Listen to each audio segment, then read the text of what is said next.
अरहंतादि महान। करि मंगल करि हो महान, ग्रंथ करण को काज। जात मिल समाज सब, पावै निज पद राज। इस भवतरु का मूल एक, जानहु मिथ्या भाव। ताको करि निर्मूल अब, करिए मोक्ष उपाव।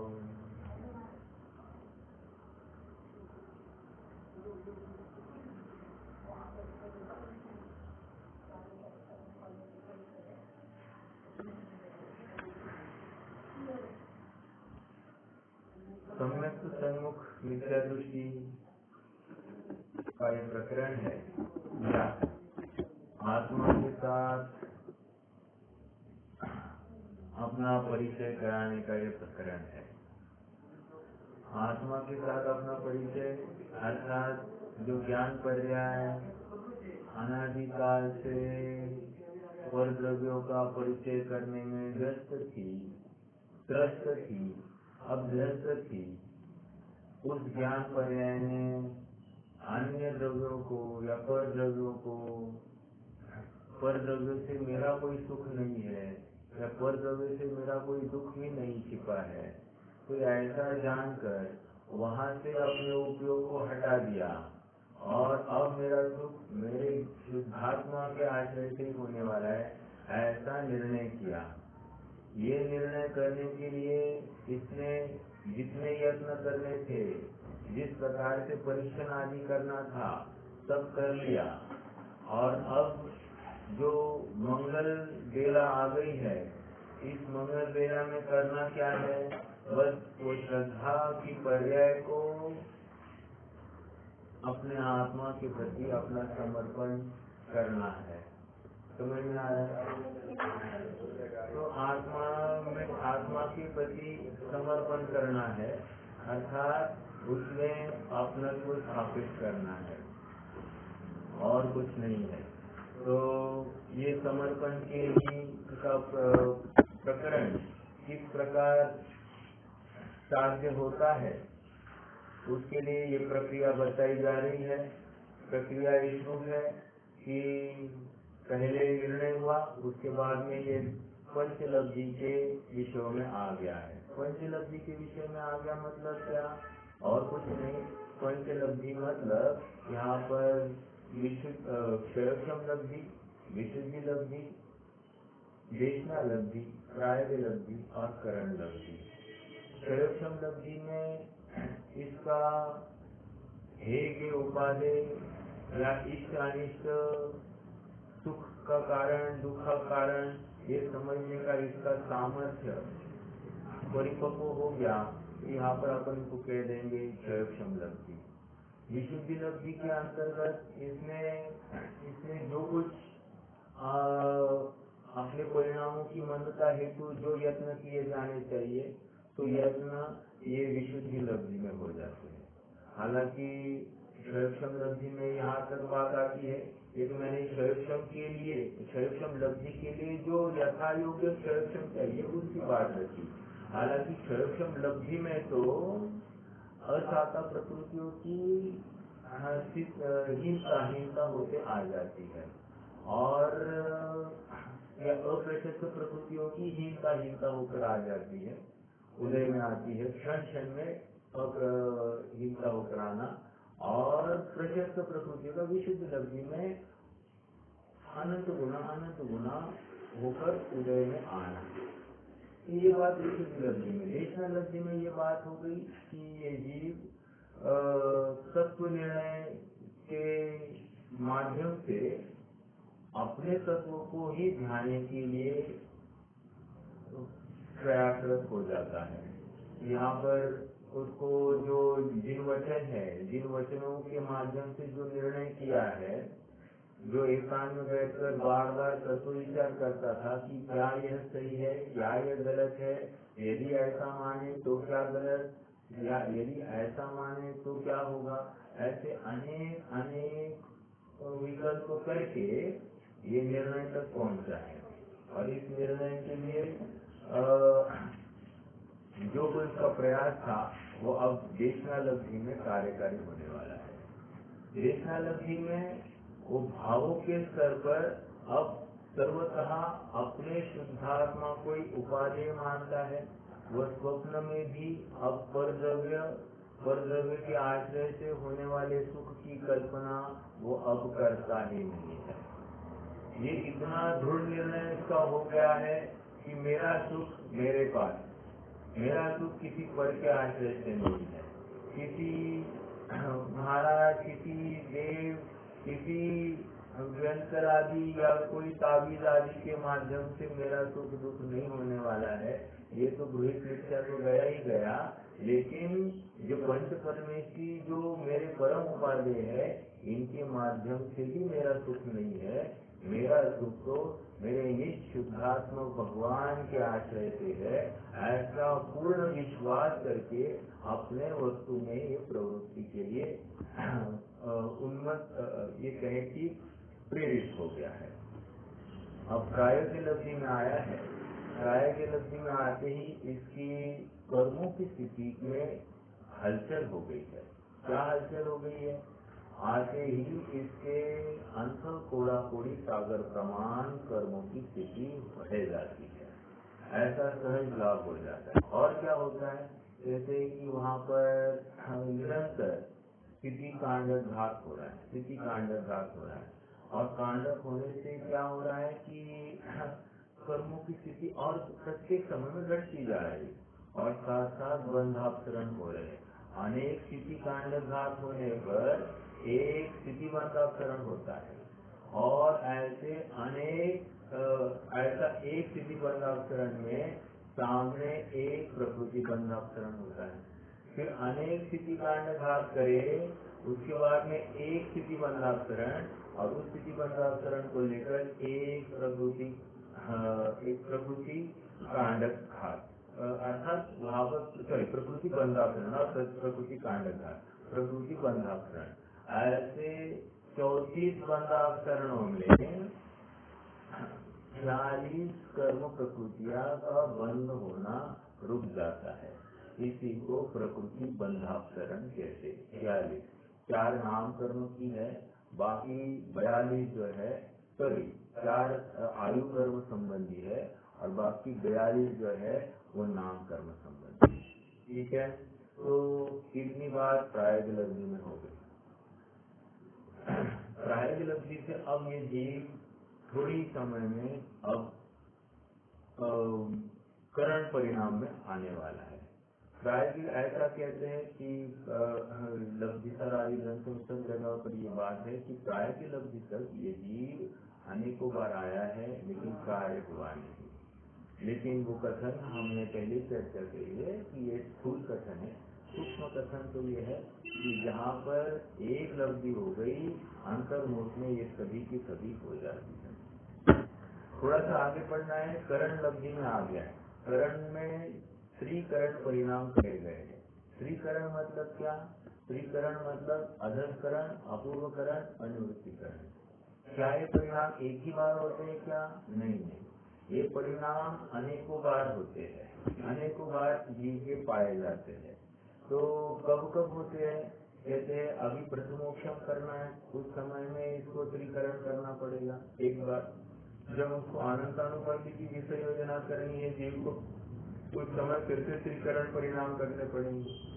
जब उसको दर्शन मोह का क्षपणा करनी है, उस समय में उसको त्रिकरण परिणाम करने पड़ेंगे। और जब श्रेणी आरोहण करता है उस समय भी त्रिकरण होता ही होता है। उस समय में त्रिकरण परिणाम नहीं होता है, वहाँ तो त्रिकरण नाम का गुण मतलब एक अधःकरण, अपूर्वकरण, अनुवृत्तिकरण नाम के गुण स्थान में बैठे हैं। कहने की बात इतनी है कि करण परिणाम तो अनेकों बार होते हैं, तो सब में फर्क है क्या? तो फर्क नाम की अपेक्षा तो कुछ नहीं है। नाम अपेक्षा कोई फर्क नहीं। फिर फर्क है क्या? तो कह रहे फर्क दो अपेक्षा से किया जा सकता है। ये तो एक तो विशुद्धि अपेक्षा एक, और दूसरा वहाँ पर गुणस्थान की अपेक्षा भी है, काल अपेक्षा से भी फर्क कर सकते हैं। अर्थात काल में थोड़ा सा अंतर आ सकता है। क्या क्या कहा? विशुद्धि अपेक्षा अपन यहाँ पर फर्क रख सकते हैं। अर्थात जो विशुद्धि प्रथमोक्षम के लिए चाहिए उससे ज्यादा विशुद्धि अनंतानुबंधी की विसंयोजना के लिए, जितनी विशुद्धि अनंतानुबंधी की विसंयोजना के लिए उससे ज्यादा विशुद्धि दर्शनों की सपना के लिए, जितनी विशुद्धि इन सब साइड समय को प्रकट करने के लिए लगती है उससे ज्यादा विशुद्धि श्रेणी आरोहण करने के लिए। और श्रेणी में भी समझना, उपशम श्रेणी अगर चढ़ेगा तो वहां पर जितनी विशुद्धि है उससे ज्यादा विशुद्धि शपथ श्रेणी वाले को लगेगी। तो ऐसा हम इसको विशुद्धि को भी लगा सकते हैं। अर्थात नाम त्रिकरण ही कहा जा रहा है लेकिन विशुद्धि में फर्क पाया जा सकता है। ठीक है, तो ये एक बात हो गई। दूसरी बात यह है कि इनका काल, जैसे अधकरण, अपूर्वकरण, अनिवृत्तिकरण, तो काल सबसे छोटा काल अनिवृत्तिकरण का है। फिर काल आता है कहते हैं कि अपूर्वकरण का, उससे बड़ा काल, और फिर उससे बड़ा काल अनिवृत्ति का, अधकरण का है। कितने गुना अधिक है? तो कहते हैं कि संख्यात गुना ज्यादा है, ज्यादा नहीं, संख्यात गुना ज्यादा है। देखो एक मिनट ना,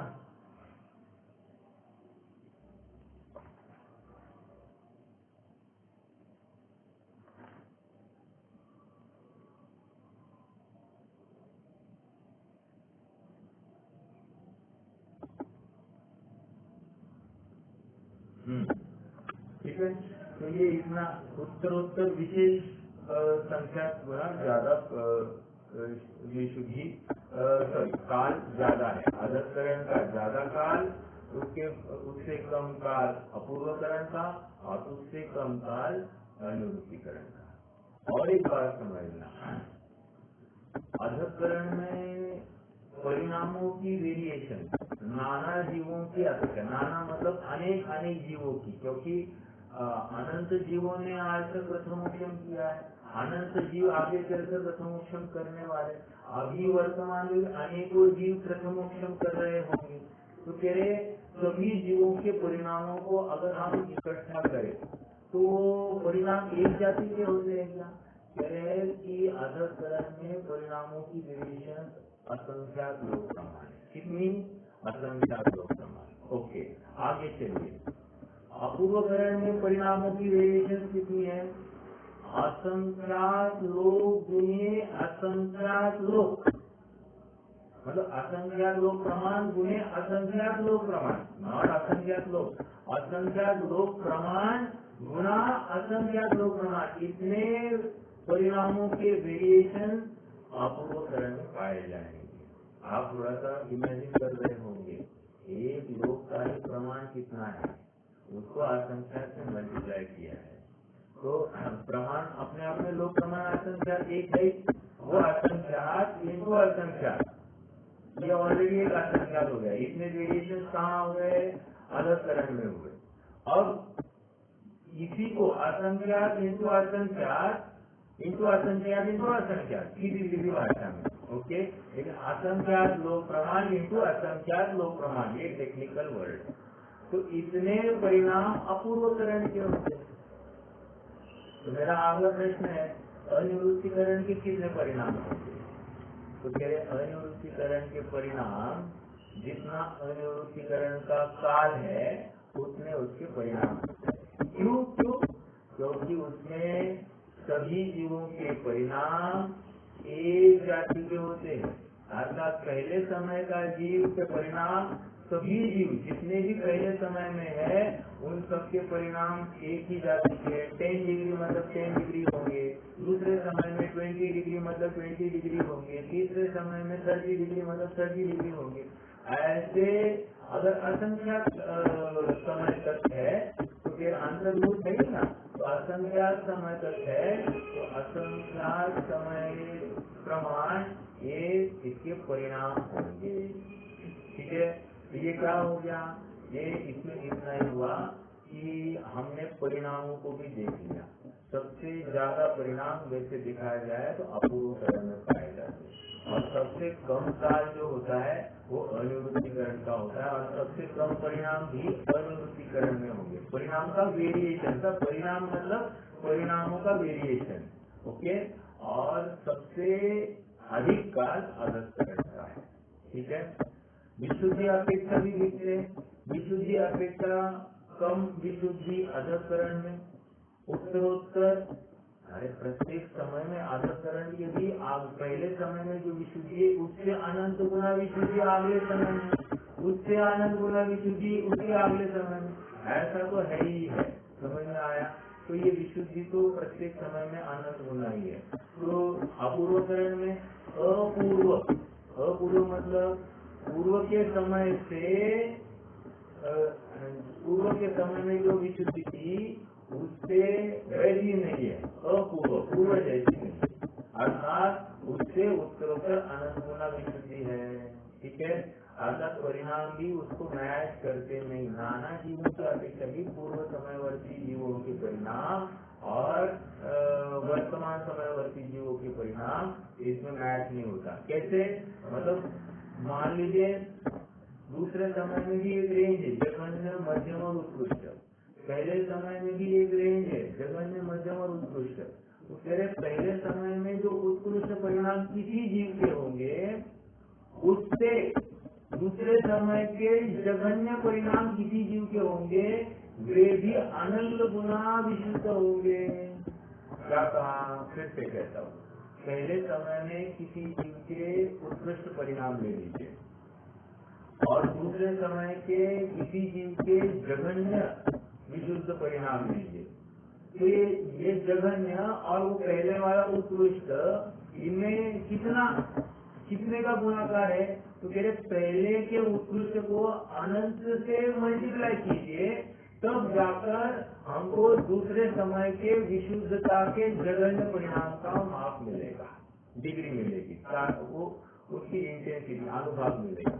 कहने की बात इतनी है कि समान समयवर्ती जीवों के परिणाम कुछ समान कुछ असमान, अपूर्वकरण, लेकिन असमान समयवर्ती जीवों के परिणाम सर्वथा असमान। ठीक है, यह अपूर्वकरण की बात आ गई। यहाँ पर 4 आवश्यक होते हैं। कौन से अपूर्वकरण के आवश्यक? तो कहते हैं कि गुण श्रेणी, गुण संक्रमण, स्थिति कांड घात और अनुभाग कांड घात। अपन थोड़ा थोड़ा गुण श्रेणी और गुण संक्रमण का विचार करते हैं। गुण श्रेणी मतलब क्या? गुण श्रेणी और गुण संक्रमण। गुण श्रेणी मतलब ऊपर में जो कर्मों के निषेध होते हैं ना, उसको खाली करते जा रहा है। ऊपर में मतलब जो अंत कोड़ी सागर प्रमाण जो कर्म की स्थिति थी ना, तो वो ऊपर में जो पड़े हैं उनको सत्ता में से हटाने का काम हो रहा है। सत्ता में से हटाना मतलब क्या? उनको एक तो उसका टुकड़ा करना, और कैसे टुकड़ा करना? स्थिति का भी टुकड़ा करना और अनुभाग का भी टुकड़ा करना। फिर से कहता हूँ, ऊपर में कर्मों की कोई न कोई स्थिति होगी, तो उसकी स्थिति को भी तोड़ दिया। अर्थात मान लीजिए 100 वर्ष की स्थिति थी, तो 100 वर्ष की स्थिति को मान लीजिए उसका टुकड़ा कर दिया, उसको 90 वर्ष की स्थिति में लाना, ये स्थिति कांडक घात हो गया। और क्या करना? उनका अनुभाग कांडक घात भी करना। अनुभाग मतलब क्या? उनका जो फलदान शक्ति थी, फलदान शक्ति को भी तोड़ना। कैसे तोड़ना? एक तो उनका अप्रशस्त वाला होगा तो उनकी द्विस्थानगत करना, और प्रशस्त होगा तो चतुर्थानगत करना। ऐसा काम वहां पर चलता है। तो निष्कर्ष गुण श्रेणी में आए अपन। गुण श्रेणी में क्या होता है? ऊपर के जो कर्म के निषेध है उनको वहां से हटाया जाता है और नीचे उदयावली के बाहर लाकर डंप किया जाता है। फिर से कहूं, ऊपर के जो निषेध है उनको वहां से हटाया जाता है और उनको नीचे उदयावली के जस्ट बाहर लाकर डंप किया जाता है। ओके, और फिर उदयावली के बाहर मतलब ये अब कितने काल के लिए दे रहे हैं? कि ये उदयावली के बाहर से लेकर आप ऊपर तक नीचे लगाओ ना, कहाँ तक? जहाँ तक उत्कृष्ट स्थिति है तहाँ तक उनका बंटवारा होते जाता है। मतलब नीचे को में उनका देय होता है। देय मतलब उनके परमाणु आकर मिलते हैं। मतलब क्या होने वाला है? मतलब इतना ही होने वाला है कि अब उदयावली के बाहर में हमको जो निषेध रचना दिखेगी, वो निषेध रचना में ज्यादा परमाणुओं का स्टैक दिखाई देगा। समझना इस बात को, ज्यादा परमाणुओं का स्टैक दिखेगा। मतलब पहले मान लीजिए गुण संक्रमण गुण श्रेणी के पहले यदि 1000 परमाणुओं का स्टैक था, तो अभी यहाँ पर 1100, उसके ऊपर 1000 का ही स्टैक होगा, तो अभी मान लीजिए वहाँ पर 1200, उसके ऊपर 1000 का स्टैक होगा, वहाँ पर 1300। ऐसे परमाणुओं का स्टैक हमको दिखाई देगा। अब ये कहाँ तक जा रहा है? ये जा रहा है जहाँ तक एंड है, अर्थात हर निषेक में, हर समय के निषेक में वहाँ पर ये परमाणु बांटे जा रहे। तो इससे क्या हुआ है? उदयावली के बाहर ऐसा एक निषेकों का स्टैक बढ़ गया है और बढ़ गया और फिर से एक घटते हुए क्रम में ऊपर की तरफ चल रहा है। ओके, तो ये थोड़ा सा एक अनुमान कीजिए। आपको इसके लिए घड़े के जैसा विचार करना, मतलब ऐसा एक ट्रेपेजॉइड, एक ऐसा थोड़ा सा बड़ा हुआ बल्ब आ गया, घड़े जैसा बल्ब आ गया, और फिर से नीचे उदयावली में वहां पर कम ही है। समझ में आया? उदयावली के बाहर ज्यादा परमाणु का स्टैक है। अब मेरा एक प्रश्न है, उदयावली के बाद में जो कर्म वर्तमान रूप होंगे, अभी तो मान लीजिए उदयावली के बाहर है, लेकिन उदयावली मान लीजिए 10 सेकंड के बाद में उदयावली वो जो निषेध है वो वर्तमान होने वाला है। अभी जो उदयावली के बाहर है 10 समय के बाद में वो क्या होने वाला है? वो वर्तमान वाला कर्म का निषेध होने वाला है। तो मेरा एक प्रश्न है कि वहाँ तो स्टैक ज्यादा है ना, ज्यादा परमाणु है, तो फिर ज्यादा परमाणु आएंगे तो जीव को ज्यादा कर्म उदय पाया जाएगा। ये तकलीफ का कारण है या अच्छा है? तकलीफ का कारण मतलब बाधक होगा क्या कर्म का? अनेक परमाणु फिरने वाले हैं, तो ये बाधक होंगे क्या जीव को? उदय में आके फिर से फलने देंगे क्या?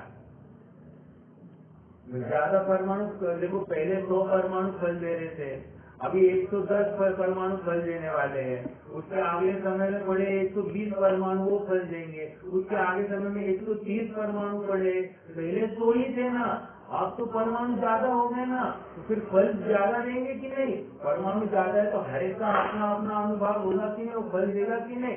तो फिर उस समय में जीव को ज्यादा असाता की प्रकृतियां नीचे आ गई ना, मिथ्यात्व का भी नीचे ज्यादा आया है नीचे, तो इसको लेकर फिर ये मिथ्यात्व ज्यादा गाढ़ा होना चाहिए। ऐसा कुछ हो सकता है क्या? होगा या नहीं होगा? आप मुझे बताइए जरा।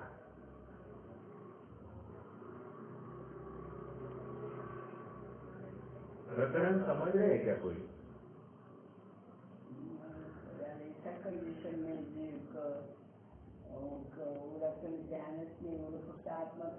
अरे बाबा, आप मुझे अकल मत सिखाओ। यहाँ मेरा प्रश्न के अनुसार बोलो क्या है। प्रश्न ये है कि ये ज्यादा परमाणु आ रहे हैं तो कर्म का उदय है, उदय के अनुसार जीव को तकलीफ होगी कि नहीं होगी? सीधी सीधी बात है, नहीं होगी तो क्यों नहीं होगी, और होगी तो क्यों होगी?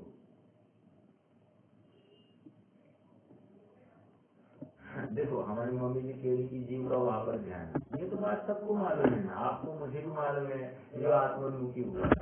लेकिन अब ये प्रोसेस हुई है, तो प्रोसेस के अनुसार क्या हो रहा होगा? मतलब ये ज्यादा कर्म परमाणु दिखाई दे रहे हैं ना हमको, तो उसमें अप्रशस्त प्रकृतियां भी ज्यादा दिखाई दे रही है ना, तो उनका क्या समझना।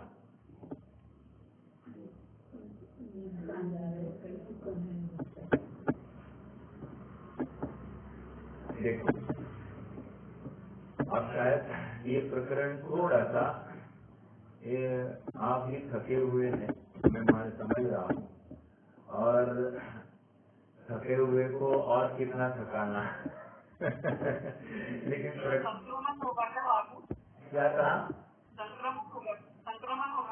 गुण संक्रमण ये तो आगे का विषय है, लेकिन गुण श्रेणी मतलब क्या कि ऊपर के नीचे को के, मतलब वो अंत कोड़ा कोड़ी वाली नीचे को के परमाणु उदयावली के बाहर लाकर डिपॉजिट करना, उसको गुण श्रेणी कह रहे। मतलब वहाँ का कोई ना कोई परमाणु यहाँ नीचे आया, कर्म वर्गना यहाँ पर नीचे आ गई, तो वो वर्तमान में उदय में आकर गिरने वाली है। तो वहाँ पर ऊपर मिथ्यात्व वाली प्रकृति होगी, अनंतानुबंधी होगी, यदि अप्रशस्त होगी, वो नीचे आएगी कि नहीं आएगी, तो वो फल देगी कि नहीं देगी। तो मेरा प्रश्न ये है कि ज्यादा परम वर्गनाएं आ गई उदय में, तो इस जीव को तकलीफ होने वाली है या नहीं होने वाली, सीधा सीधा प्रश्न ये है।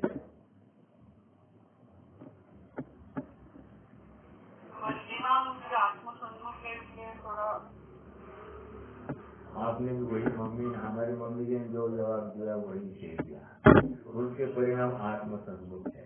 अरे बात बराबर है, आत्मसन्मुख है, फिर ये जो वर्गना टाइम पास करेगी क्या आकर, जीव को फल तो देना है कि नहीं देना उनको।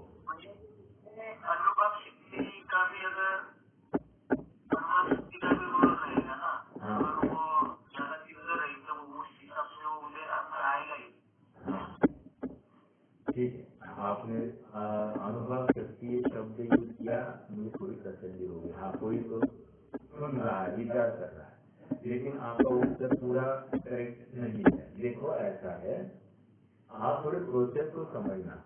प्रोसेस में ये हो रहा है कि अप्रशस्त प्रकृतियों का अनुभव क्या हो रहा है, नीम कांडी रूप और लता दारू रूप हो रहा है, अर्थात द्विस्थानगत हो रहा है। आप देखते आए ना, अपन द्विस्थानगत हो रहा था, ओके, और प्रशस्त प्रकृतियों का अनुभव क्या हो रहा है, वो चतुस्थानगत हो रहा है। ये तो अपने ज्ञान में है कि नहीं, ओके। अर्थात हमको ये दिखाई दे रहा है प्रशस्त प्रकृतियों का अनुभव एकदम स्ट्रॉन्ग और अप्रशस्त प्रकृतियों का अनुभव आधा वीक होके जा रहा है। ये इसी तो बात पक्की है। अब कोई भी ऊपर की कर्म प्रकृतियां नीचे आने दो ना, आएगी, अप्रशस्त आएगी, परमाणु आ रहे हैं, उनका अनुभव कितना है हमको क्या फर्क, वो आएंगे तो अनुभव अप्रशस्त का तो कम ही है और प्रशस्त का ज्यादा है। इसका मतलब क्या होने वाला है, आप थोड़ा सा विचार करना। प्रशस्त का अनुभव अगर ज्यादा है तो जीव को पैदा बन देगा, साता वाला ही देगा ना, साता वाला देगा। अप्रशस्त है तो, लेकिन दम किसका है, प्रशस्त वालों का ज्यादा है, क्योंकि चतुस्थानगत है और अप्रशस्त कैसे 20 है, तो अपने आप में इनका अनुभव कम है। एक बात तो ये है, और एक बात समझना, ज्यादा वर्गनाएं चिड़ी, इसका मतलब ज्यादा जीव को दुख होगा ऐसा नहीं। कम वर्गनाएं हो और अनुभव तीव्र हो, मतलब अप्रशस्त का अनुभव चतुस्थानगत हो और कम वर्गनाएं हो, तो क्या होगा, अरे खटाखट जीव को बेहोश हो जाएगा। और यदि अनुभव परमाणु वर्गनाएं ज्यादा है और अनुभव कम है तो फर्क ही नहीं आएगा। पंडित साहब ने हमको उदाहरण दिया है शराब का, वहाँ पर 10 ml शराब भी, ये मेरी भाषा है, 10 ml शराब भी पीकर किसी को चढ़ती है और कोई 2 बोतलें पीकर भी उसको चढ़ती नहीं है। क्या कारण है, अरे अनुभव में फर्क है, 10 में जो अनुभव है वो 2 में भी नहीं है। समझ में आ रहा है, ऐसा हमको यहाँ पर भी समझना। अनुभव से सचमुच घात या अच्छा होता है, मतलब कर्म की तरफ से भी देखिए तो अनुभव जरूरी है। वो कितनी वर्गनाएं हैं उसको लेकर कोई फर्क नहीं पड़ता, अरे लाखों रहे तो क्या डरना है उससे। देखो शत्रु सेना लाखों से खड़ी है और मेरे पास एक बम कौन ताकतवर है? एक कौन ताकतवर है? चतुर्थ धपाक करके डाल दो, खत्म हो गया ना। तो अनुभाग एक का ज्यादा है या लाखों का ज्यादा है? एक का ज्यादा है। समझ में आ रहा है क्या? ये ऐसा समझना। एग्जाम्पल है, यहाँ पर चर्चा का कारण नहीं समझना। एग्जाम्पल, उदाहरण, ये उदाहरण जो आपकी भाषा में समझ में आए वैसे उदाहरण खड़े कर रहे आप। तो कहने की बात इतनी है कि यहाँ गुण श्रेणी जब हो रही है तो ऊपर से जो वर्गनाएं नीचे दी जा रही है, ये ज्यादा वर्गनाएं अभी उदय में आने वाली है। इसको लेकर जीव को कुछ तकलीफ होने वाली है क्या? लॉजिकली वो वर्गनाओं की कैटेगरी देखकर हमको तो ये दिखाई दे रहा है कि वहाँ पर प्रशस्त प्रकृति का अनुभाग ज्यादा होने से जीव को कोई तकलीफ नहीं, और अप्रशस्त का अनुभाग क्षीण होने से उसको लेकर भी कोई तकलीफ नहीं आएगी तो उदय में, लेकिन उसको लेकर कोई तकलीफ नहीं है। मतलब कर्म की तरफ से जीव को कोई तकलीफ नहीं है, निमित्त की तरफ से देख रहे हैं। हालांकि उस समय जैसे सोनाली भाभी ने भी कहा कि जीव तो आत्मसन्मुख हो गया, वो तो देख ही नहीं रहा है कर्म के पास, और ना उसको बस देखने का कोई अवसर है ना समझ है, तो उसका कोई ऑप्शन भी नहीं है कि उसके पास देखे। लेकिन हम जब अभ्यास कर रहे हैं, अभ्यास के माध्यम से हमको समझना चाहिए कि हो क्या रहा है। जब ये समझ में आएगी प्रोसेस तो हमको निश्चिंतता और बढ़ेगी और अपना उपयोग और पहला हो जाएगा। तो ये पहला हो गया गुण निर्जरा, सॉरी गुण श्रेणी, गुण श्रेणी। अब दूसरा आवश्यक कह रहे गुण संक्रमण हो रहा है। गुण संक्रमण मतलब क्या? गुणाकार, गुण श्रेणी मतलब क्या? गुणाकार रूप से, गुण श्रेणी मतलब गुणों की पंक्ति में देना, ऐसा नहीं, गुणाकार रूप से पंक्तियों में देना। मतलब पहले निषेध में एक दिया, दूसरे निषेध में 4 देंगे, तीसरे निषेध में 16 देंगे, गुणाकार रूप से। एक 6 होगा, चौथे निषेध में 64 देंगे, उसके आगे निषेध में 256 देंगे, उसके आगे के निषेध में 1012 देंगे। तो कहने की बात इतनी है कि ऐसे गुणाकार रूप से ऊपर की वर्गनाएं नीचे आकर वो टैग में मिलती है। समझ में आया? मतलब उदयावली के जल बाहर कम मिलेगा, उसके ऊपर गुणाकार रूप से ज्यादा, उसके ऊपर और गुणाकार रूप से ज्यादा, उसके ऊपर और गुणाकार रूप से। श्रेणी मतलब क्या? पंक्ति, सीढ़ी, सीढ़ी। ओके, सीढ़ी मतलब स्टेयरकेस, एक के बाद एक, एक के बाद एक। तो एक के बाद एक गुणाकार रूप से वर्गना दी जा रही है। आप थोड़ा सा इमेजिन करना, पहले उदयावली के बाद पहले निषेध में 1 दी, दूसरे निषेध में 4 दी, तीसरे निषेध में उदयावली के बाहर की बात चलती, तीसरे निषेध में उसको गुणाकार रूप से 16, चौथे निषेध में गुणाकार रूप से 64, उसके बाद 256। ऐसा कहा तक एंड तक जितना निषेध को कांडक करके लाया है नीचे, पूरे बांटते जाना है। जितनी निषेधों की पंक्ति है ना उसमें बांटते जाना है।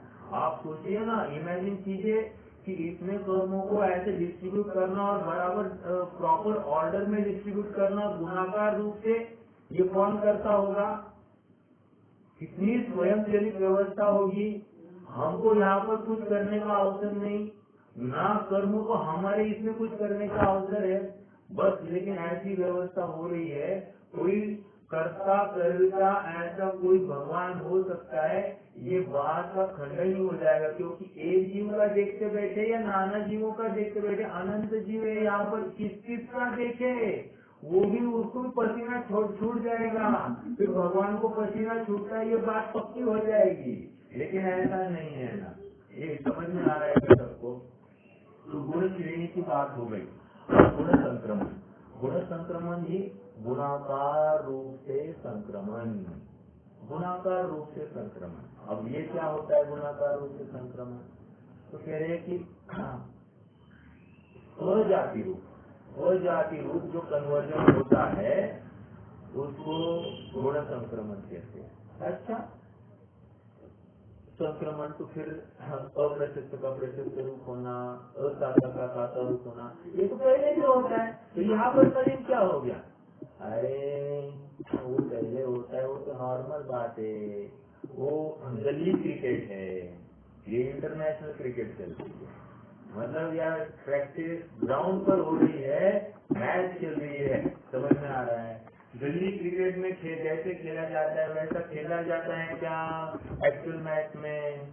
एक्चुअल मैच में जो परिणाम होते हैं वैसे परिणाम गली क्रिकेट में नहीं हो सकते, समझ में आया। तो कहने की बात ये है कि हाँ ठीक है, संक्रमण होता है, लेकिन यहाँ का संक्रमण में विशेषता होती है, ठीक है। तो गुण संक्रमण जैसे कि एग्जाम्पल दो आपको, अशाखा का साकारूप कन्वर्जन होना, और क्या हो सकता है, अशुभ प्रकृति का शुभ रूप कन्वर्ट होना, तो इसको गुण संक्रमण के लिए। मेरा एक प्रश्न है, गुण संक्रमण ही है ना, तो शुभ अशुभ रूप हो सकती है क्या यहाँ पर? साका असाका रूप हो सकती है क्या यहाँ पर? गुण संक्रमण है।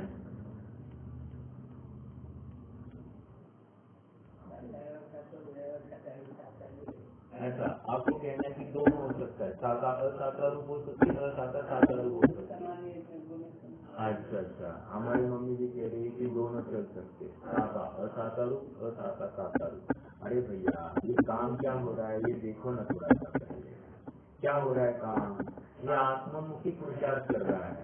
हम पहले ही प्रायः या पंचलब्धि के प्रकरण में ये समझ के आ रहे हैं कि असाका का अनुभाव किसका अंदर घटते हुए क्रम में हो रहा है, और नवीन बंध भी घटते हुए क्रम में हो रहा है असाका का, और साका का अनुभाग जो पहले सत्ता में पड़े उनका चतुर्थांगत तो हो ही रहा है, और नवीन बंध भी विशेष अच्छा बन रहा है।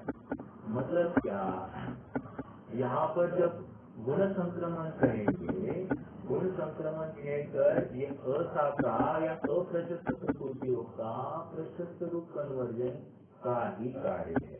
यहाँ पर प्रशस्त का अप्रशस्त रूप करने का कोई औचित्य नहीं है, समझ में आ रहा है क्या? मतलब यहाँ पर वन में ही काम होने वाला है, अदर वे राउंड में काम नहीं होगा, क्योंकि गुण संक्रमण में कुछ भी हो सकता है, साका असाका रूप, असाका साका रूप ये हो सकता है, लेकिन इस पर्टिकुलर क्रिया में, इस पर्टिकुलर परिणाम में, इस पर्टिकुलर अवस्था में यहाँ पर असाका का साका में कन्वर्जन, ठीक है। ये एक बात और समझना, गुण संक्रमण पहला क्या था, गुण श्रेणी, दूसरा क्या है, गुण संक्रमण। गुण श्रेणी निर्जरा भी कहो कोई प्रॉब्लम नहीं है, लेकिन गुण श्रेणी निर्जरा थोड़े से आगे कहने वाले ये वो, लेकिन यहाँ पर उन्होंने शब्द दिया है गुण श्रेणी। दूसरा क्या है, गुण संक्रमण। गुण संक्रमण मतलब गुणों का संक्रमण ऐसे नहीं लेना, गुणाकार रूप से संक्रमण, मतलब पहले समय में जो संक्रमण था उससे गुणित रूप से आगे समय में संक्रमण होने वाला है। पहले समय में मान लीजिए 10 डिग्री का संक्रमण हुआ, आगे समय में उसी कर्म का गुणित रूप से 20 2 का गुना करें 20 डिग्री से संक्रमण हो गया, उसके आगे 30 डिग्री से, तो उसके आगे 40 डिग्री से, तो गुणाकार रूप से संक्रमण होते हुए दिखाई दे रहा है। ओके, तो ये गुण संक्रमण भी यहाँ पर हो गया। कहाँ पर कौन सा प्रकरण चल रहा है वैसे अपना? आधकरण, अपूर्वकरण, अनिवृत्तिकरण में से हम कहाँ है?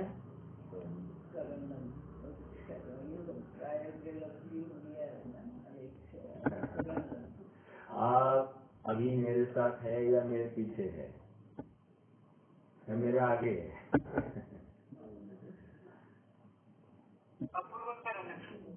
अपूर्वकरण है, बहुत अच्छा, ये अपूर्वकरण है। देखो ये प्रेजेंस ऑफ माइंड बहुत जरूरी है। हम कहाँ खड़े हैं, कौन से करण की चर्चा चल रही है तो समझे, अधकरण की हो रही आहे सगळं समजलं, पण रामाची सीता कोण हेच माहित नाही, तर मग तू रामायण ऐकून काय केलं? समझ में आ रहा है क्या? ऐसा अपना नहीं हो, ये समझ रहे हो? जरा सुनना, जरा गंभीरता से सुनना, प्रकरण बहुत गंभीर है। हम यहाँ पर परिणामों की चर्चा कर रहे हैं, एक एक परिणाम का सामर्थ्य समझने की कोशिश कर रहे हैं, तो अपन इस प्रकरण के साथ में अपने परिणामों को तद्रूप करेंगे, जोड़ेंगे, तो समझना अपनी वर्तमान में ही विशुद्धि बहुत अच्छी होगी। और यही पात्रता है। समझ में आ रहा है क्या? पात्रता के बात से ठीक करने लाना कि हम स्वयं को शंका करते कि क्या मैं भव्य हूँ या अभव्य हूँ। अरे पात्रता ही नहीं दिखाता, फिर प्रश्न करता है मैं भव्य हूँ या अभव्य हूँ। पहले तो परिणाम को तद्रुप कर, क्या मैं पास होऊंगा या नहीं होगा। अरे पहले तो पढ़ाई कर, समझ में आ रहा है? पढ़ाई की नहीं और पास नहीं पास होने की चर्चा कर रहा है। अरे पहले पढ़ाई तो करना, पेपर तो देना, उसके बाद में आके पूछना। बिना पेपर दिए बिना पढ़ाई किए तुम ये बात कर रहे हो। ओके चलो, मुझे तो क्या कहना है, ये अपूर्वकरण का प्रकरण है। आपको अपूर्वकरण के चार आवश्यक में पहला आवश्यक हो गया गुण श्रेणी, दूसरा आवश्यक का नाम है गुण संक्रमण। गुण संक्रमण मतलब गुणों का संक्रमण ऐसा नहीं, गुणों का संक्रमण नहीं, गुणाकार रूप से संक्रमण। ओके, वैसे संक्रमण कितने प्रकार का होता है, कोई बता सकता है क्या?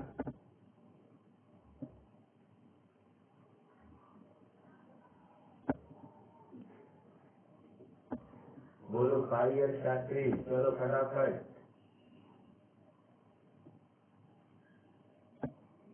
डबल शास्त्री है अभी तो।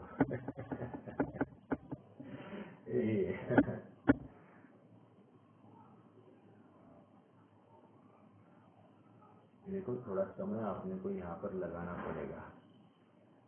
देखो मैं बताता हूँ, संक्रमण एक होता है द्रव्य संक्रमण, एक होता है क्षेत्र संक्रमण, एक होता है काल संक्रमण, एक होता है भाव संक्रमण।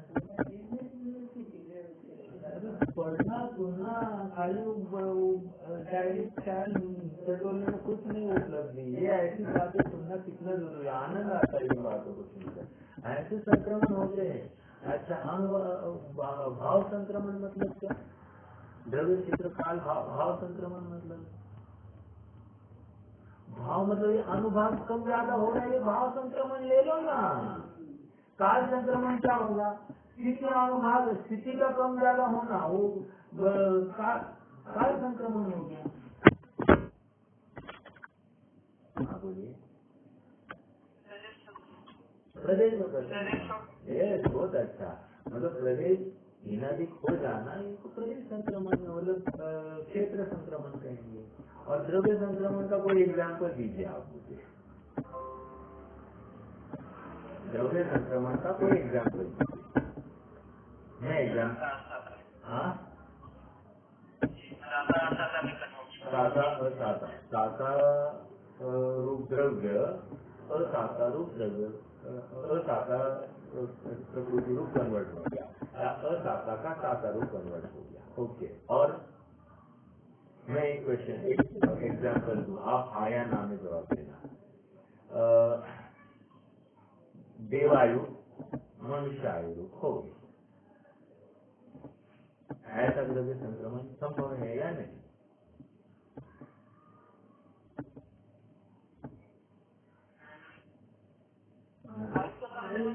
आयु का संक्रमण नहीं होता है। ओके, दूसरा एग्जाम्पल, अनंतानुबंधी का दर्शन मोनी रूप कन्वर्जन कर दिया, मिथ्या को रूप कन्वर्जन किया, नहीं होगा। ठीक है, लॉजिक क्या नहीं कर रहा है? स्वजाति रूप, और जहाँ पर पॉसिबल है वहाँ पर ही करना है, जहाँ पर पॉसिबल नहीं जबरदस्ती गुण संक्रमण नहीं होगा। ओके, हाँ अब यहाँ पर और समझना। अब ऐसे आपने को गुण संक्रमण को देखकर हमको क्या लगता है कि कौन से गुण के ऊपर ज्यादा फोकस करना, मतलब कौन से गुण के ऊपर संक्रमण करने की जरूरत होगी यहाँ पर इस पर्टिकुलर प्रोसेस में। मतलब अपूर्वकरण में जो ये दूसरा आवश्यक है गुण संक्रमण, उसमें कौन से गुण, मतलब कौन सा 148 प्रकृतियों में कौन, या जो कोई द्रव्य ज्ञान दर्शन सोच विद्या आदि आदि जितने भी है, उनमें कौन से गुण के ऊपर ज्यादा फोकस करना है गुण संक्रमण के लिए, उसमें ज्यादा चेंज होना चाहिए। हाँ बहुत अच्छा, दर्शन में। और किसमें हो सकता है? हाँ, तो ये बहुत इंपॉर्टेंट बात है। देखो ये हमको समझना चाहिए। गुण संक्रमण हमको लगता है अप्रशस्त का प्रशस्त रूप, अच्छा अप्रशस्त का प्रशस्त रूप मतलब हमको असाता और साता और प्रशस्त मतलब वो स्पर्श रस वाले प्रशस्त प्रस्तुतियाँ और स्पर्श रस वाले अशुभ प्रस्तुतियाँ, इनके आगे आपने शुभ गोत्र अशुभ गोत्र, ये इसके आगे आप ज्यादा सोच नहीं सकते हैं, सोच नहीं सकते क्योंकि ये जीव थोड़ा संयोगों में भी आता है तो इसको लेकर थोड़ा सा संस्कार भी वैसे पड़ता है। लेकिन हम coming back to the point, यहाँ पर गुण संक्रमण की मुख्यता दर्शन मोह को लेकर है, ज्ञानावरण को लेकर नहीं, दर्शनावरण को लेकर नहीं, अंतराय को लेकर नहीं। उनकी होती होगी थोड़ा बहुत, मैं विरोध नहीं कर रहा हूँ, लेकिन मेन फोकस दर्शन मोह और चारित्र मोह।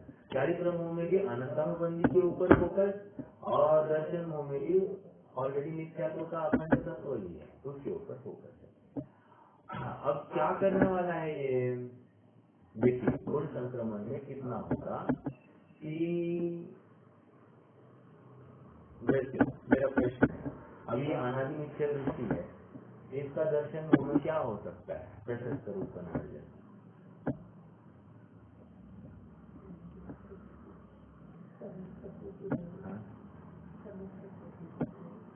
अरे अनादि मिथ्या दृष्टि है, कहाँ से सम्यक में प्रकृति लेकर आते हैं रे बाबा। हाँ, अनादि मिथ्या दृष्टि का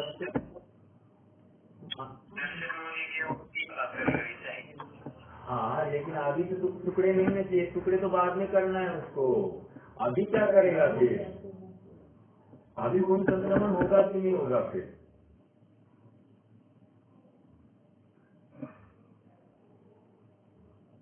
अभी नहीं होगा, अभी नहीं होगा तो क्या होगा फिर? दर्शन मोह का, दर्शन मोह का मात्र अनुभाग प्रत्येक समय में घटता हुआ जाएगा। अनुभाग कल्याण शक्ति, उसकी जो ताकत है ना, वो ताकत को क्षीण करते जाएंगे।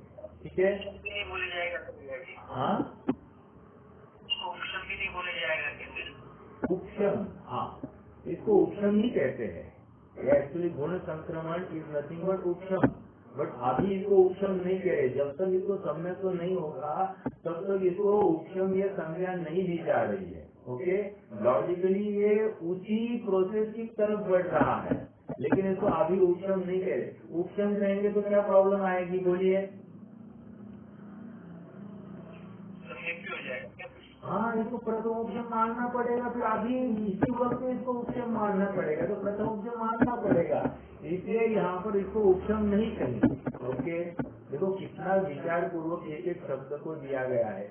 प्रोसेस तो वही है, जैसे आप कह रहे हैं ना कि उसको दबाना जा रहा है, कन्वर्ट किया जा रहा है, शिवुक संक्रमण जो कुछ है, नाम तो वही है, लेकिन एट दिस मोमेंट इसको गुण संक्रमण इतना नाम दिया है। ठीक है, अब देखिए अनंतानुबंधी के तत्व को कन्वर्ट कर रहा है, दो अपेक्षा लगाएंगे अपन। अनंतानुबंधी देखो, दर्शन मोह का भी मैंने आपको एक बताया ना, इसमें ऐसा हो सकता है क्या? दर्शन मोह के तत्व में लता दारू अस्थि शैल, लता दारू अस्थि शैल के अनुभाग थे, उनका कन्वर्जन लता और दारू रूप हो जाए, ऐसा संभव है क्या? गुण संक्रमण में ऐसा संभव हो सकता है क्या?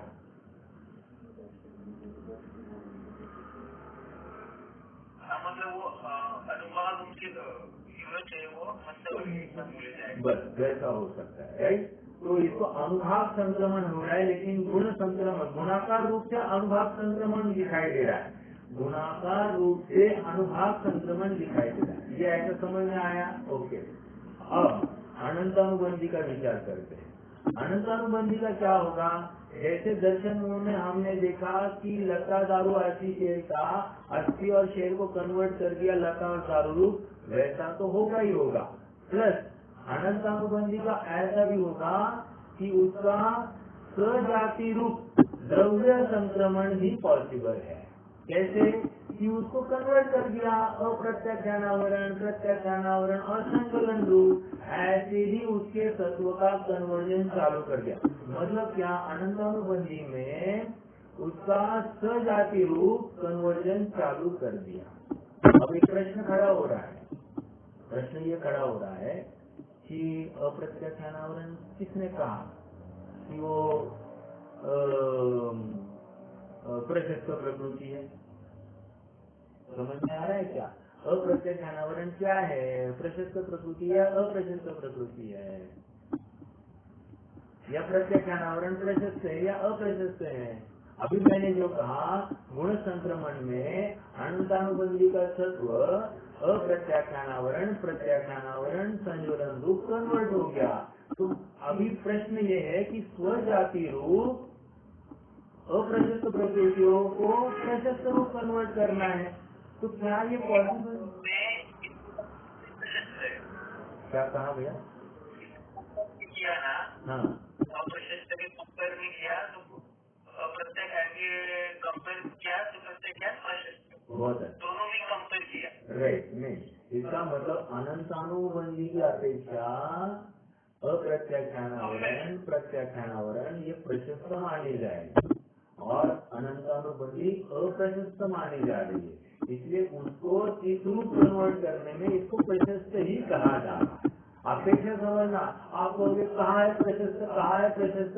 ये साका में हमको प्रशस्त और प्रशस्त दिखाई देता है, यहाँ पर कहाँ अप्रशस्त अप्रशस्त दिखाई दे रहा है? क्योंकि घाती कर्म अपने आप में सभी अप्रशस्त ही है, तो उन्हें प्रशस्त करने का कोई अवसर दिखाई नहीं देता है, तो ये इस प्रकार से उसको प्रशस्त कहा जाएगा। ठीक है, तो ये रहा गुण संक्रमण। गुण संक्रमण मतलब क्या?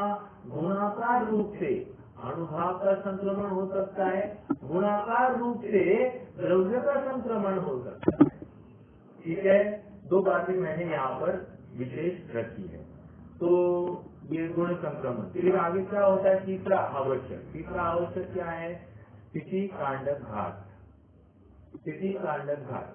स्थिति कांडक घात शब्द क्या अर्थ देते? स्थिति मतलब कोई कर्म की स्थिति है, कर्म की स्थिति का कांडक करना, टुकड़ा करना। ओके, और उसकी स्थिति कम कर देना, स्थिति कांडक घात। किसमें होती होगी? ये पहले भी होकर रहे थे ना, बंधावतरण में क्या हो रहा था? वो नवीन कर्मों का बंध कम हो रहा था और पुरानों का भी कम हो रहा था। यहाँ पर भी ऐसा ही कर रहा है, लेकिन कांडक के रूप में कर रहा है। अपसरण में और कांडक में फर्क है। कांडक में बहुत इंटेंसिटी है और बड़ा बड़ा अमाउंट में वो स्थिति घटती जा रही है, बड़े अमाउंट में स्थिति घटती जा रही है, इसलिए इसको स्थिति कांडक घात कह रहे हैं।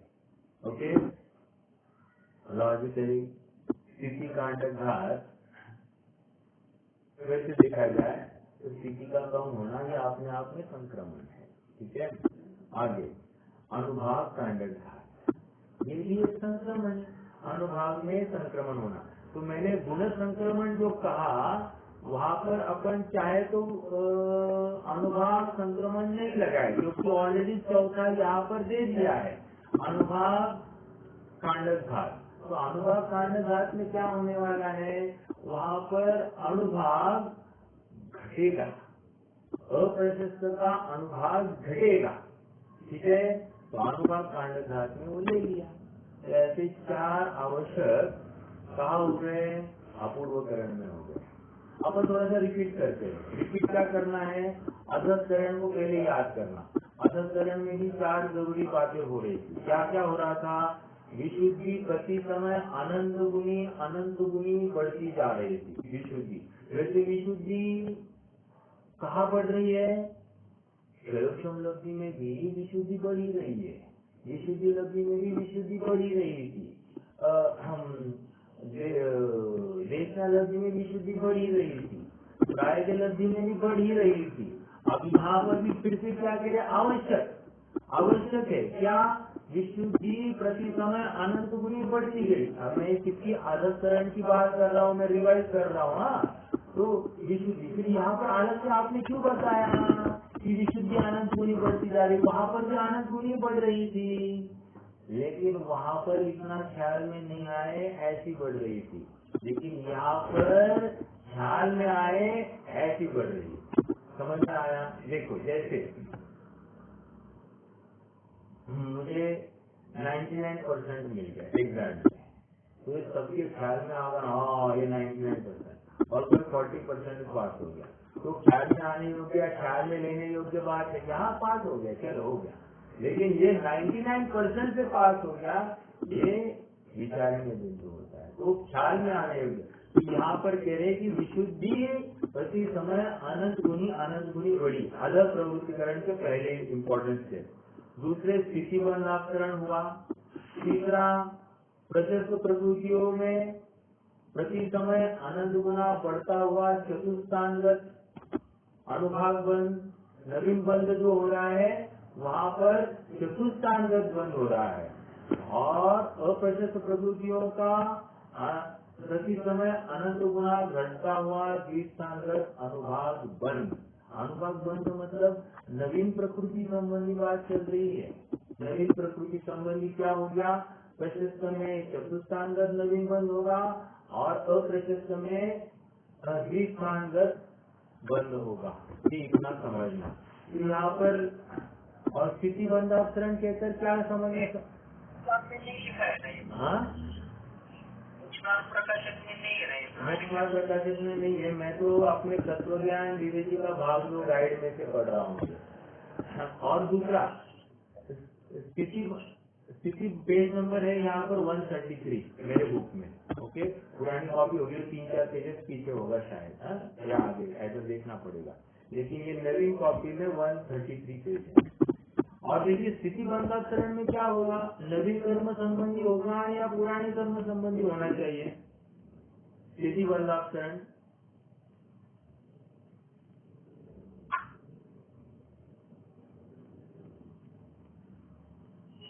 कोई स्थिति बंधाक्षरण पुराने कर्मों में होगा या नवीन कर्मों में होगा?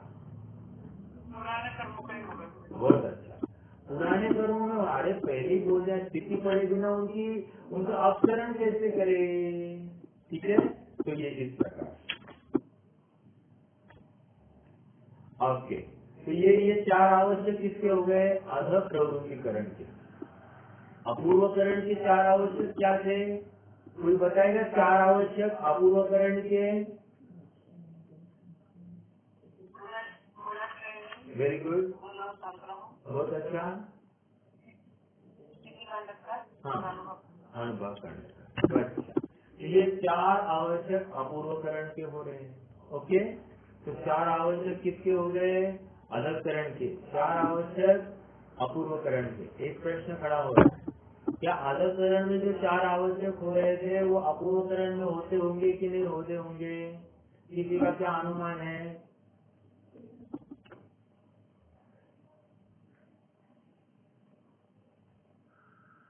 अधकरण पहले चालू हुआ है ना? होते होंगे, लेकिन उसमें वो इंक्लूड होता है। हाँ बराबर। तो अनुभाग का जो 4 आवश्यक अधकरण के चालू हुए हैं वो अब जब तक ये प्रथमोक्षम प्रकट नहीं होगा तब तक वो चालू रहेगा, अविरत रूप से रुकेगा नहीं कुछ भी, वो तो चलना ही है। मतलब नवीन कर्मों का जो प्रशस्त प्रकृतियों का अनुभाग बंध चतुष्टांगत ही होगा और अप्रशस्त प्रकृतियों का द्विस्थांगत अनुभाग बंध ही होगा, और स्थिति बंधाक्षरण निरंतर होते रहेगा, और प्रत्येक समय में अनंत गुनी विशुद्धि बढ़ती है। देखो 1 गुनी 2 गुनी 3 गुनी 4 गुनी नहीं कह रहे, संख्यात गुनी नहीं कह रहे, असंख्यात भी नहीं, अनंत गुनी विशुद्धि। समझ में आ रहा है क्या? ये मेरा एक प्रश्न है आप सबसे। अभी अपना एक टेस्ट पेपर आया है, टेस्ट पेपर, ओके, द्रव्य संग्रह का। कितने जन के माथे पर भार आया मुझे बताना। कितने जन के माथे पर भार आया होगा? जवाब में देना, आप अपने आप जवाब ले लेना। अगर मैं अभी आगे की बात कर रहा हूँ, अगर अपने को माथे पर भार लगा है तो समझना हमको ज्ञान के ऊपर भार आया है। अभिप्राय की भूल पकड़ने की कोशिश करना, अर्थात हमको ये भार लग रहा है, अरे अब क्या करे। आपको पता है, मैं थोड़ा सा आपको मैंने ये पेपर बनाया। पेपर बनाने के बाद में चेकिंग के लिए मैंने सचिन जी को भेज दिया। तो उन्होंने कहा हम सब मिलकर 3 जने बैठकर उन्होंने 3 घंटे इस पेपर के ऊपर चर्चा की है। ये समझ में आ रहा है, 3 घंटे एक विद्वान जो समस्त विषय से पारंगत है, परिचित है, उस जीव ने 3 घंटे आपस में, वो 3 जन थे, उनकी बेटी वो भी एक विदुषी है, उनकी धर्मपत्नी वो भी विदुषी है, और वे स्वयं तीनों ने मिलकर 3 घंटे इसके ऊपर चर्चा की है। कैसे है, क्या पॉसिबल है, क्या नहीं है। देखो, इसको अभ्यास कहते हैं, इसको परीक्षा कहते हैं, इसको तत्व विचार कहते हैं। ये इससे परिणाम की मंदता होती है। हमको लगता है आनंद गुण विशुद्धि, आत्मसन्मुख हो गया, आनंद गुण विशुद्धि। अरे नहीं रे बाबा, उससे पहले भी विशुद्धि हो सकती है, और ये उसकी प्राथमिक भूमिका है। जिसको ज्ञान के ऊपर भार लगा, अरे अब ये पेपर देना है, अब इसको पास होगा ना पास होगा, ये इसी में अटक जाए, वो पहले रिजल्ट में अटक जाता है।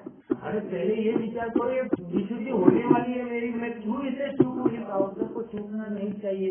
ये हमारी सोच होनी चाहिए थी। हमको पहले ही हमको आंकड़ा दिखाई देने लगता है, अरे पास होंगे कि नहीं होंगे। देखो, मतलब ये सोचता अलग है। इसके अभिप्राय में यश अपयश की पड़ी है, इसके अभिप्राय में विशुद्धि नहीं पड़ी है। अपने परिणामों को टटोले ना, ये इस प्रकार हमको अपने परिणामों को टटोलना, अपने क्रिया परिणाम और अभिप्राय में जो भूल है उसका विचार जरूरी है। और यदि हमको इष्ट अनिष्टपना बाधित हो रहा है इस प्रकार से, तो समझना हम सुखार्थी जीव नहीं है, मोक्षार्थी जीव नहीं है। ये बहुत गंभीर बात है। और अपने आप में जब हमको ये अवसर मिलते हैं ऐसे पेपर सॉल्व करने के, हम स्वयं भी सॉल्व करें, औरों को भी इसमें जोड़े। अरे सब घर वाले मिलकर बैठे और ये पेपर सॉल्व करें। समझ में आ रहा है? ऐसे अवसर बार बार नहीं आते हैं।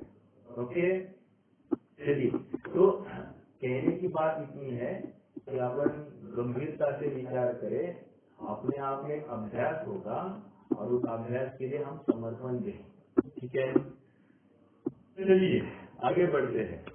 तो ये अधकरण हो गया, अपूर्वकरण के 4 आवश्यक हो गए। अब अगला प्रोसेस चालू होने वाली है। अगली प्रोसेस क्या है? अनिवृत्तिकरण।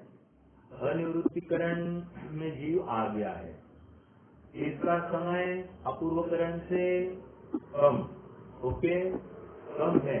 इसमें परिणाम भी जितने समय है उतने ही परिणाम होंगे। 2 बार परिणाम अपूर्वकरण से कैसे होंगे? आनंद गुना विशुद्ध।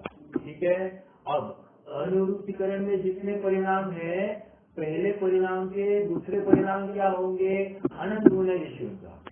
अब तीसरी बात, अनंत जीव है, अनंत जीवों के एक समय में एक जैसे परिणाम। मतलब मैं अनिवृत्तिकरण के पहले समय में हूँ, 10 साल के बाद में आप में से कोई अनिवृत्तिकरण के पहले समय में आएगा, उसके 50 साल बाद और कोई अनिवृत्तिकरण के पहले समय में आएगा। तो जब जब केवल ज्ञान देखेगा तो केवल ज्ञान देखता है कि सबके परिणाम एक जैसे ही है। ये नोट करना इस बात को। अपूर्वकरण के अंतिम समय में परिणाम सभी जीवों के एक जैसे नहीं थे। क्या कह रहा हूँ, फिर से नोट कीजिए। अपूर्वकरण के अंतिम समय में सभी जीवों के परिणाम एक जैसे नहीं थे, लेकिन अनिवृत्तिकरण के पहले समय में ही सभी जीवों के परिणाम, अनंत जीव, त्रिकालवर्ती अनंत जीवों के परिणाम एक जैसे हो गए। क्या जादू है कि नहीं? क्या जादू है इसमें? क्या जादू है? एक जैसे हो गए, क्या जादू है? अरे जादू मतलब ये कहना है कि देखो ना, मतलब परिणामों की विशुद्धि, ये कोई जीव पीछे था बराबर साथ में आया, कोई जीव आगे था वो बराबर उसी लेवल पर आया। कैसे हो गया? बस जीव तो तद्रूप है अपने आत्मसन्मुख में प्रयास में, लेकिन ऐसा होता हुआ सहज दिखाई देता है। आप कहोगे बहुत नाइंसाफी है, ये इतना आगे था, क्या मेहनत करके फायदा हुआ? तो यहाँ पर मेहनत की बात नहीं है, इसी प्रकार के परिणाम पाए जाते हैं जीव के। क्यों? ये प्रश्न ही गलत है। ऐसे परिणाम केवल ज्ञान में झलकते हैं, तो केवल ज्ञान ने जीना है हमको। ये समझ में आ रहा है क्या? ऐसे परिणाम ही क्यों होते, ये प्रश्न ही नहीं हो सकता है। हाँ, परिणाम ये प्रश्न ये किसी जाति के हो सकते, ये ऐसा प्रश्न हो सकता है। तो समान जाति के परिणाम पाए जाते हैं। कहाँ पर? अनिवृत्तिकरण में। ओके, तो ये एक बात हो गई। अब थोड़ा सा आगे बढ़ना है। समय के लिए अंतर्मूल बताया है। अंतर्मूल, ठीक है। तो अंतर्मूल अपने आप में क्या कहा? अंतर्मूर्ति है, राइट। पर्टिकुलर अंतर्मूर्ति अंतर बस इसका काल उससे छोटा है, इतना ही बताया गया। और थोड़ा सुनिए, ये पूरा पंचलब्धि का काल ही अंतर्मूर्ति है। और आत्मानुभव में जो उपशम प्रथमोपशम होने वाला है, वो काल भी जो है वो भी अंतर्मूर्त है। तो ये सब कुछ अंतर्मूर्त है। तो हमको लगाना है कि इमेजिनेटिव लगाना है, अनुमानित लगाना है कि ये कितना कितना काल होगा। तो अपने आप में कम काल है। मेरे ख्याल से मैंने विद्वानों की सुनी, मैंने कहीं पढ़ा नहीं है, लेकिन एक सेकंड भी नहीं होता है। क्या कहा? एक सेकंड के लिए भी नहीं होता। एक सेकंड में बहुत असंख्यात क्या हो गए? समय नहीं, अवलिया अंतर्भूत हो गए हैं। एक सेकंड में असंख्यात तो हो गए। तो बहुत बड़ा काल है एक सेकंड भी। तो एक सेकंड है या 5 या 6 सेकंड, इससे ज्यादा नहीं है। मतलब पूरा प्रथम मतलब पंचलब्धि का काल भी 5-6 सेकंड का है। आप विचार करना, 5-6 सेकंड में इतनी लब्धियां और इतने कर्मों की काट काट काट काट गए। क्या समझना? मतलब इतने कम काल में 6 सेकंड भी आपने को अगर कम लग रहा है, शायद उससे कम ही है, लेकिन ये भी इसमें भी कितना बड़ा काम हो रहा है। अरे कोड़ा कोड़ी के कर्म की स्थिति को अंत कोड़ी कर रहा है, और इतना कम कि अंत कोड़ा कोड़ी भी नहीं बचा। अब पल्ले के असंख्या तो भाग भी रह सकता है। ऐसी भी स्थिति अनिवृत्तिकरण में आ जाती है, क्योंकि बार बार काटते जा रहा है, बार बार काटते जा रहा है। कर्म भी कितना छोटा टुकड़ा करेगा, कितना छोटा टुकड़ा करेगा, अब बचा ही नहीं कुछ। समझ में आया? पल्ले के रेंज में लेके आया है वो स्थिति को। मात्र यहाँ पर आत्म सम्मुख परिणाम के बल पर हम यहाँ पर व्रत तपस्या आदि करने का विचार करते हैं, शुद्धि का खान पान करने का विचार करते हैं। मैं विरोध नहीं कर रहा हूँ, मैं तो ये कह रहा हूँ कि वहाँ पर जितना अपना क्या कहते हैं, थोड़ा सा एक आस्था है, थोड़ा एक सॉफ्ट कॉर्नर है, उस वैसी आस्था अपने आत्मा स्वरूप के प्रति, अपने चित्त स्वभाव के प्रति क्यों नहीं है, ये हमको विचार होना चाहिए। हमको शरीर के माध्यम से कर्तृत्व का एक कर्तृत्व की धारा चलती है, लेकिन हमको अकर्ता स्वभाव की तरफ एक धारा झुकती हुई नहीं दिखाई देती है। हम जितना भी ये व्रत तपस्या आदि करते हैं, शुद्ध खान पान आदि करते हैं, धनादिल आदि लेते, 5 पापों से निवृत्त होने का यत्न करते हैं, इसका एकमात्र प्रयोजन एक शुद्धात्मा की तरफ अपने परिणामों को झुकाना है। यदि इन सब कार्यों को किया और शुद्धात्मा की तरफ झुका नहीं परिणाम, तो ये सब कार्य अकार्यकारी हो गए हैं। इन्होंने अकिंचित कर हमारे लिए शुद्ध हो जाएंगे। समझ में आ रहा है क्या? तो हम हमारे मतलब स्वाध्यायी जनों का मूल कर्तव्य, मूल प्रयोजन इस शुद्धात्मा की प्राप्ति के लिए किया गया अहर्निश और बेतहाशा किया गया प्रयास होना चाहिए। मतलब बेतहाशा मतलब